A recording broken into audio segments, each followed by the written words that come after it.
వికారాబాద్ జిల్లా బీరెల్లి గ్రామంలో దారుణం చోటు చేసుకుంది. అస్థి తగాదాల విషయంలో పక్షవాతంతో బాధపడుతున్న కన్న తండ్రితో గొడవపడి గొంతు కోసాడు ఓ కసాయి కొడుకు. రమేష్ అనే వ్యక్తి తాగుడుకు బానిసై తండ్రి పేరు మీద ఉన్న 2 ఎకరాల భూమిని అమ్ముకున్నాడు. ఇల్లు అమ్మే ప్రయత్నంలో ఉండగా ఇల్లు అమ్మేసుకుంటే ఎక్కడ ఉంటామని కుటుంబ సభ్యులు ప్రశ్నించారు. తండ్రి ఉంటే ఇల్లు అమ్మనీయడనే నెపంతో కన్న తండ్రి అనంతయ్య గొంతు కోసాడు. ప్రాణాలతో కొట్టుమిట్టాడుతున్న బాధితుణ్ణి వికారాబాద్ ప్రభుత్వాసుపత్రికి తరలించి చికిత్స అందిస్తున్నారు. ఆస్తి కోసమే తండ్రిని చంపడానికి ప్రయత్నించాడని కుటుంబ సభ్యులు వెల్లడించారు.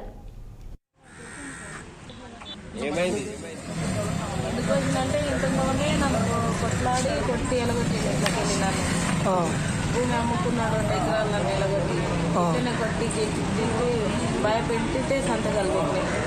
అప్పుడు కూడా ఇప్పుడు కూడా ఇల్లు అమ్ముకుంటాను నేను 15 రోజులు మా ఇంట వాడి అయినా సరే అంటానని కొడుకుని పోలీస్ స్టేషన్ ఇచ్చిన పట్టించుకోలేరు రాలేరు ఏం చేయాలి సైకోగాన్ని తీసుకుపోయాకని అన్నారు.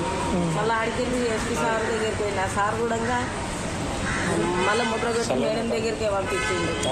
మేడం దగ్గరికి పంపిస్తే అప్పుడు కూడా ఏం చేయాలి అని సైకోగాని తెచ్చి వానికి మేమే అన్నం పెట్టాలి మేమే కిరాయి ఇవ్వాలి అట్లని చెప్పాను. నా బిడ్డను ఎత్తు 2 రోజులు ఉన్న హాస్పిటల్ ముందర నా బిడ్డకి బ్రెయిన్ ఆపరేషన్ అయ్యింది.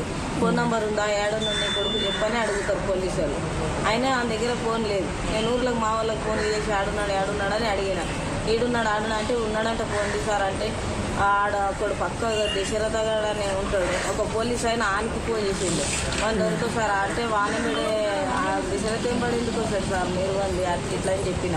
2 రోజులు కూర్చున్నా కానీ రాలేదు. వీళ్ళు వచ్చేటట్టు లేరని చెప్పి 3వ రోజు నా బిడ్డను తీసుకొని మళ్ళీ రాత్రి బాధ ఏగదాలక మళ్ళీ నేనే పోయినా సరే అమ్ముకుని పోతే చూద్దాం ఇక భూమి పోయింది వెళ్ళిపోతే ఏం కానున్నదని ఎట్లా 2 అయిపోయిందని చెప్పి పోయినా. ఇప్పుడు ఎందుకు వచ్చిందమ్మా? అదే ఇల్లు అమ్ముకున్నాలే మేము సంతకాలు ఏమో సతాయిస్తున్నాం. ఏమైంది ఎందుకు వచ్చిందంటే